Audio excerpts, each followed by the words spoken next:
ഞാൻ Vedika Pramod, Cherupuzha saint Mary's high school 8ാം ക്ലാസ്സിൽ പഠിക്കുന്നു. കൊച്ചേട്ടന്റെ കത്ത്. പ്രിയ DCL കൂട്ടുകാരെ, അന്ന് രാത്രിയിലാണ് ആശുപത്രിയിലേക്ക് പോയത്. പ്രകാശയിൽ നിന്ന് തങ്കമണി വരെ പലരും ചേർന്ന് കട്ടിലിൽ അമ്മയെ ചുമന്നു കൊണ്ടുപോയി. തങ്കമണിയിൽ നിന്നും കാൽവരി മൗണ്ടിലേക്ക് ജീപ്പിലാണ് കൊണ്ടുപോകുന്നത്. അപ്പോഴുണ്ട് പെരുമഴ. വഴി ഇന്നത്തെ പോലെയൊന്നുമല്ല, വെറും ചെമ്മൺ പാത.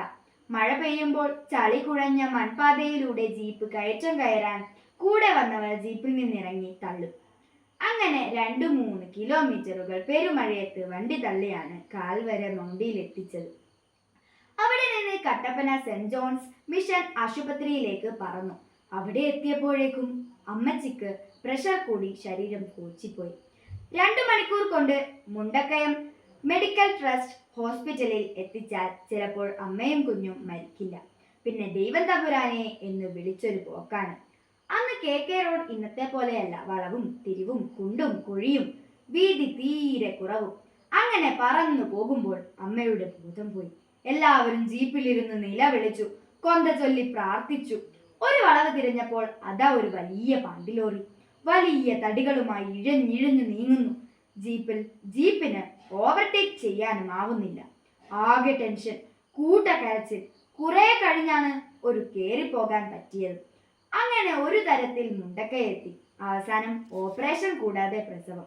അന്നേരമാണ് അറിഞ്ഞത് ഇരട്ട കുട്ടികളാണെന്ന്. അമ്മയ്ക്ക് ബോധം തെളിഞ്ഞാൻ 2 ആഴ്ച കഴിഞ്ഞാണ്.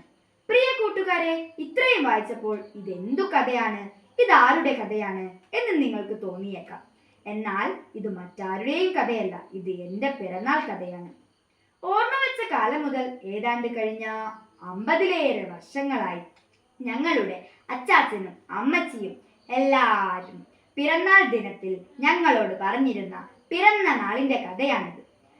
കേട്ടു കാണാപാഠമായിട്ടും കഴിഞ്ഞ വർഷവും ആദ്യം കേൾക്കുന്നത് പോലെ ഞങ്ങൾ ആവേശത്തോടും അത്ഭുതത്തോടും കൂടി കേട്ട കഥയാണിത്. കൂട്ടുകാരെ, നമുക്ക് എല്ലാവർക്കും പിറന്നാളുണ്ട്. നമ്മൾ തന്നെ ഹാപ്പി ബർത്ത്ഡേ എന്നാണ് പറയുന്നത്. എന്നാൽ നമ്മൾ പിറന്ന നാൾ ആർക്കാണ് ഹാപ്പി ബർത്ത്ഡേ ആകുന്നത്? പിറന്ന നാളിൽ നമുക്ക് അത് ഹാപ്പി ബർത്ത്ഡേ ആയിരുന്നു.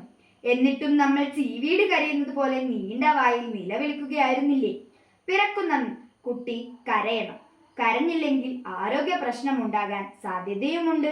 നമ്മൾ പിറന്ന ദിനം നമ്മളുടെ അമ്മയ്ക്കും അച്ഛനും ഹാപ്പി ഡേ ആയിരുന്നു. ഇത് വായിക്കുന്ന നിങ്ങൾ ഒന്നറിയണം.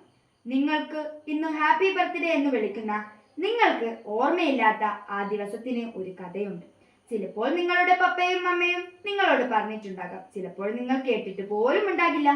നിങ്ങളുടെ ജീവൻ സുരക്ഷിതമായിരിക്കാൻ, നിങ്ങളുടെ ജീവിതം സന്തോഷഭരിതമാകാൻ നിങ്ങൾ അറിയാതെ മാതാപിതാക്കളും മറ്റുള്ളവരും ഏറ്റെടുക്കുന്ന കണക്കില്ലാത്ത കഷ്ടപ്പാടുകളുടെ ഓർമ്മയാണ് നമ്മളിൽ പലരും ഹാപ്പി ബർത്ത്ഡേ എന്ന് വിളിക്കുന്നത്.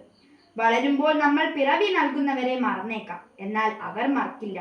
നമ്മുടെ പിറവിയും നമ്മൾ അറിവിനും സബോധത്തിനും മുമ്പ് കാട്ടിക്കൂട്ടിയ അസഹനീയമായ സകല വികൃതികളും അവരൊരിക്കലും മറക്കില്ല. ഇന്ന് അച്ചാച്ചൻ മരിച്ചതിനു ശേഷമുള്ള ആദ്യത്തെ പിറന്നാളിലും 1ാമത്തെ ഹാപ്പി ബർത്ത്ഡേയിലും ഓർമ്മകൾ പറന്നു വരുന്നുണ്ട്. ഈ ദിനത്തിന്റെ കാറ്റലകളിൽ ഇപ്പോഴും മഴങ്ങുന്നുണ്ട് ആ ശബ്ദം.